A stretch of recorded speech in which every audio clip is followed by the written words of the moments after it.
Assalamualaikum warahmatullahi wabarakatuh. Perkenalkan, saya perwakilan dari kelompok 7 Sistem Akuntansi kelas E. Pada kesempatan kali ini, kami akan mempresentasikan materi bab 5 dari mata kuliah Sistem Akuntansi dengan judul Buku Besar dan Buku Pembantu.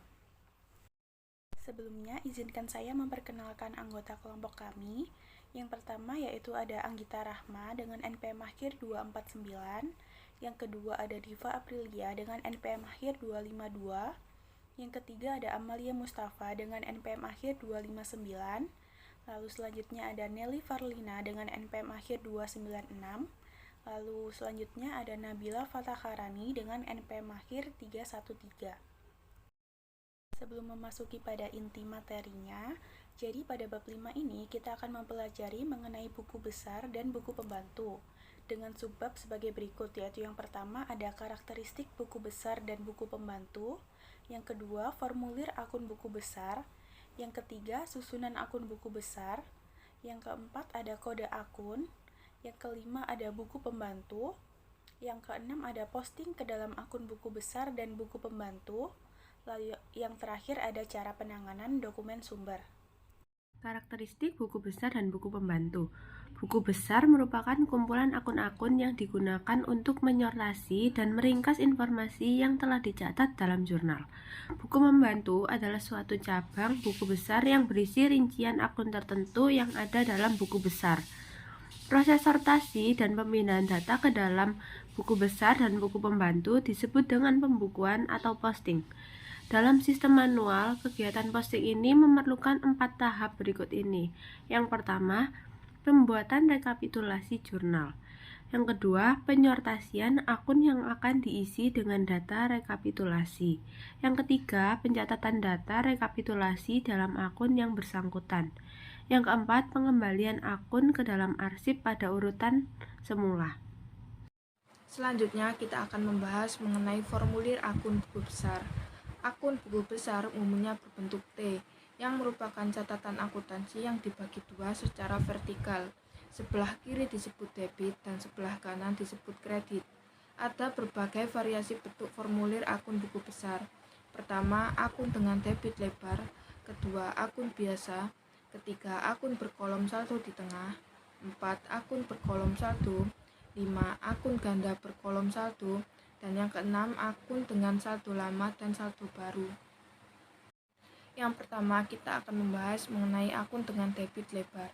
Bentuk akun ini menyediakan kolom keterangan pada sebelah debit lebih lebar bila dibandingkan dengan kolom keterangan pada sebelah kredit. Kedua, akun biasa. Bentuk akun ini sangat luas digunakan. Akun ini mempunyai kolom keterangan yang sama lebar untuk sebelah debit maupun sebelah kredit. Selanjutnya yang ketiga yaitu akun berkolom saldo di tengah. Bentuk akun ini digunakan jika diperlukan informasi saldo akun setiap saat, baik saldo debit maupun saldo kredit, dan diperlukan penjelasan yang relatif sama banyaknya baik untuk transaksi pendebitan maupun transaksi pengkreditan. Keempat, akun berkolom saldo. Bentuk akun ini digunakan jika diperlukan penjelasan yang banyak, baik untuk transaksi pendebitan maupun transaksi pengkreditan, dan jika diperlukan informasi saldo berjalan setiap saat. Untuk menunjukkan apakah saldo yang tercantum dalam kolom saldo merupakan saldo debit ataupun saldo kredit, ada dua cara merancang kolom saldo tersebut. Yang pertama, dengan mencantumkan kolom D atau K untuk memberi tanda D untuk saldo debit dan K untuk saldo kredit di muka angka yang tercantum dalam kolom saldo. Yang kedua, dengan membuat kolom saldo debit terpisah dari kolom saldo kredit. Kelima, akun ganda berkolom saldo. Bentuk akun ini digunakan jika hanya diperlukan penjelasan singkat untuk setiap transaksi pendebitan dan pengkreditan, jika diperlukan informasi saldo berjalan setiap saat, dan jika akun sangat aktif dipakai. Keenam, akun dengan kolom saldo lama dan saldo baru. Akun ini biasanya digunakan jika perusahaan menggunakan mesin pembukuan sebagai alat postingnya. Operasi posting dengan mesin pembukuan memerlukan kegiatan penjemputan saldo lama untuk memungkinkan mesin pembukuan dengan otomatis menghitung saldo baru. Kemudian ada susunan akun buku besar yang berisi kas dan bank, investasi jangka pendek, piutang, cadangan kerugian penurunan nilai piutang, persediaan barang jadi, persediaan barang dalam proses, persediaan bahan baku dan bahan penolong, uang muka, biaya dibayar di muka, dan aset lancar lainnya. Selanjutnya adalah kode akun. Kode adalah suatu kerangka atau framework yang menggunakan angka atau huruf atau kombinasi angka dan huruf untuk memberi tanda terhadap klasifikasi yang sebelumnya telah dibuat. Penggunaan kode akun akan memudahkan pencatatan, pengklasifikasian, penyimpanan, dan pengambilan data akuntansi. Atau kode ini tuh akan memudahkan identifikasi dan pembedaan elemen-elemen yang ada di dalam suatu klasifikasi. Selanjutnya adalah tujuan kode akun. Di sini tujuan kode akun disebutkan ada 4. Yang pertama, mengidentifikasi data akuntansi secara unik. Yang kedua, meringkas data. Kode menjadikan data akuntansi lebih ringkas sehingga memerlukan lebih sedikit ruang dalam pencatatannya. Dalam pencatatan transaksi penjualan misalnya, bagian akuntansi tidak perlu menuliskan nama akun, beban pokok penjualan, dan persediaan produk jadi. Namun, cukup menuliskan kode kedua akun tersebut dalam jurnal umum. Yang ketiga, mengklasifikasi akun atau transaksi. Dalam mengolah data akuntansi, kode digunakan untuk menunjukkan ke dalam klasifikasi apa suatu akun atau transaksi dikelompokkan. Yang keempat, terakhir, menyampaikan makna tertentu. Dengan kode, kita dapat menyampaikan informasi yang bermakna tertentu. Selanjutnya adalah metode pemberian kode akun. Pemberian kode akun umumnya didasarkan pada rangka pemberian kode tertentu, sehingga memudahkan pemakai dalam penggunaannya. Pemberian kode akun tidak dimaksudkan agar pemakai menghafalkan kode-kode akun yang disusun, namun untuk memudahkan pemakai mengikuti rangka logika pemberian kode akun, sehingga dapat menggunakan akun yang disusun untuk pemberian identifikasi transaksi yang terjadi dalam sebuah perusahaan. Ada 5 metode pemberian kode akun. Yang pertama, kode angka atau alfabet. Yang kedua, kode angka blok. Yang ketiga, kode angka kelompok. Yang keempat, kode angka desimal. Dan yang kelima, kode angka urut didahului dengan huruf. Pertama, kode angka atau alfabet huruf. Dalam metode pemberian kode ini, akun buku besar diberi kode angka atau huruf yang berurutan. Namun terdapat kelemahan, yaitu jika terjadi perluasan jumlah akun, hal ini akan mengakibatkan perubahan menyeluruh terhadap kode akun yang mempunyai kode angka lebih besar. Contohnya dari kode angka atau alfabet huruf ini, 1. Kas dan bank. Kedua, investasi jangka pendek. Ketiga, piutang. Keempat, cadangan kerugian penurunan nilai utang. Yang kelima, persediaan barang jadi. Yang kedua, kode angka blok. Dalam metode pemberian kode ini, akun buku besar dikelompokkan menjadi beberapa golongan, dan setiap golongan disediakan satu blok angka yang berurutan untuk memberi kodenya. Penggunaan kode angka blok ini dapat mengatasi kelemahan kode angka urut, yang jika terjadi perluasan klasifikasi pada suatu akun mengakibatkan perubahan kode semua akun yang kodenya lebih besar dari kode akun yang mengalami perluasan. Contoh dari kode angka blok itu 1-24 aset lancar, 25-39 investasi jangka panjang, 40-69 aset tetap, 70-79 aset tak berwujud. Yang ketiga, kode angka kelompok. Kode angka kelompok terbentuk dari 2 atau lebih subkode yang dikombinasikan menjadi satu kode.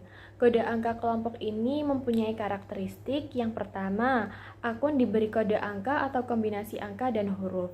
Yang kedua, jumlah angka dan atau huruf dalam kode adalah tetap. Yang ketiga, posisi angka dan atau huruf dalam kode mempunyai arti tertentu. Yang keempat, perluasan klasifikasi dilakukan dengan memberi cadangan angka dan atau huruf ke kanan. Yang keempat, kode angka desimal. Memberi kode angka terhadap klasifikasi yang membagi kelompok menjadi maksimum 10 subkelompok dan membagi subkelompok menjadi maksimum 10 golongan yang lebih kecil dari subkelompok tersebut. Yang kelima, kode angka urut didahului dengan huruf. Metode ini menggunakan kode berupa kombinasi angka dengan huruf. Setiap akun diberi kode angka yang di mukanya dicantumkan huruf singkatan kelompok tersebut. Misalnya, AL101, ATL112, MO245. AL ini tuh aset lancar, ATL aset tak lancar, dan MO adalah modal. Selanjutnya, ada juga hal-hal yang perlu dipertimbangkan dalam merancang kode akun. Yang pertama, rangka kode harus secara logis memenuhi kebutuhan pemakai dan metode pengolahan data yang digunakan. Kedua, setiap kode harus mewakili secara unik unsur yang diberi kode. Yang ketiga, desain kode harus mudah disesuaikan dengan tuntutan perubahan. Jika struktur kode harus diubah setiap kali menghadapi tuntutan perubahan, hal ini akan memerlukan biaya perubahan dan membingungkan pemakai. Buku pembantu. Buku pembantu adalah suatu kelompok akun yang merupakan rincian akun tertentu dalam buku besar yang dibentuk untuk memudahkan dan mempercepat penyusunan laporan dan neraca saldo. Umumnya, perusahaan manufaktur menyelenggarakan berbagai buku pembantu, yaitu sebagai berikut ini. Yang pertama, buku pembantu persediaan. Yang kedua, buku pembantu piutang. Yang ketiga, buku pembantu utang. Yang keempat, buku pembantu harga pokok produk. Yang kelima, buku pembantu biaya. Yang keenam, buku pembantu aset tetap. Memasuki subbab selanjutnya, yaitu posting ke dalam akun buku besar dan buku pembantu. Seperti yang sudah kita ketahui, proses posting adalah proses menyortir dan memindahkan data ke dalam akun buku besar dan buku pembantu. Posting ke dalam akun buku besar dan buku pembantu dapat dilakukan dengan salah satu di antara 4 metode berikut. Yang pertama yaitu metode posting jurnal ke dalam akun buku besar dengan tulisan tangan dan posting dokumen sumber ke dalam akun buku pembantu dengan cara yang sama. Dalam metode posting ini, data yang sudah terkumpul dalam jurnal diposting ke dalam buku besar dengan tulisan tangan. Posting ke dalam akun buku pembantu dapat bersumber dari data yang telah dicatat dalam jurnal atau langsung dari dokumen sumber. Untuk dapat memposting jurnal ke dalam akun yang bersangkutan dalam buku besar, dilakukan pembuatan rekapitulasi jurnal terlebih dahulu. Untuk menjamin ketelitian posting, secara periodik dibuat neraca saldo yang berisi jumlah pendebitan dan pengkreditan tiap akun buku pembantu. Lalu yang kedua ada posting dokumen sumber ke dalam akun buku pembantu yang menghasilkan jurnal sebagai tembusan posting ke dalam akun tersebut.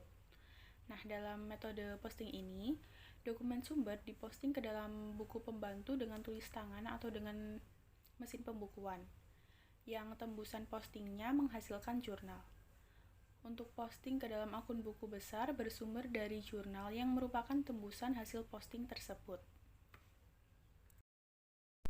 Lalu yang ketiga ada metode posting ke dalam buku pembantu sebagai akibat dari pengisian dokumen sumber yang sekaligus menghasilkan jurnal sebagai tembusan pengisian bukti tersebut. Dalam metode ini, pembuatan dokumen sumber, posting ke dalam buku pembantu, dan pencatatan jurnal dilakukan dalam sekali tulis. Metode ini biasanya dilakukan dengan mesin pembukuan. Data yang dicatat dalam buku pembantu dan jurnal merupakan tembusan hasil pengisian data di atas dokumen sumber. Posting ke dalam akun buku besar bersumber dari jurnal. Jika pembuktian ketelitian posting tidak langsung yang digunakan, secara periodik dibuat neraca saldo yang berisi jumlah pendebitan dan pengkreditan tiap akun buku pembantu. Neraca saldo ini direkonsiliasi dengan pendebitan dan pengkreditan akun kontrol yang bersangkutan dalam buku besar. Lalu yang terakhir ada metode pembukuan tanpa buku pembantu atau ledgerless bookkeeping. Nah, dalam metode posting ini tidak digunakan buku pembantu dalam pembukuannya. Fungsi buku pembantu digantikan dengan arsip dokumen sumber. Dokumen sumber sendiri dicatat ke dalam jurnal dengan tulis tangan dan secara periodik informasi ke dalam jurnal diposting ke dalam akun yang bersangkutan dalam buku besar dengan tulis tangan. Setelah dokumen sumber dicatat ke dalam jurnal, kemudian diarsipkan sementara menurut abjad atau susunan yang lain. Nah, arsip dokumen-dokumen inilah yang berfungsi sebagai dokumen pembantu. Cara penggunaan dokumen sumber. Dokumen sumber yang seringkali disebut dengan istilah media dapat digolongkan menjadi dua jenis, yaitu 1. Media tunggal. Single dokumen atau single media adalah dokumen sumber yang hanya berisi satu akun yang dikredit atau satu akun yang didebit. 2. Media campuran. Mished dokumen atau mished media adalah dokumen sumber yang berisi lebih dari satu akun yang dikredit atau lebih dari satu akun yang didebit. Seperti yang disebut, dokumen sumber merupakan dokumen yang digunakan untuk merekam data terjadinya transaksi keuangan yang merupakan dasar untuk melakukan pencatatan ke dalam jurnal dan akun pembantu. Karena setiap pencatatan media ke dalam akun pembantu memerlukan 5 tahap sebagai berikut. Tahap 1, mengambil media yang akan dicatat ke dalam akun pembantu. Tahap 2, mencari kartu akun yang akan didebit atau dikredit yang disimpan dalam arsip berdasarkan data yang tercantum dalam media. Tahap 3, mengambil dari arsip kartu akun yang dipilih dalam tahap kedua dan meletakkannya di atas meja, atau jika diposting ke dalam akun dilakukan dengan mesin pembukaan dipasang pada mesin tersebut. Tahap 4, mencatat data yang tercantum dalam media ke dalam kartu yang akan diambil dari arsip pada tahap ketiga.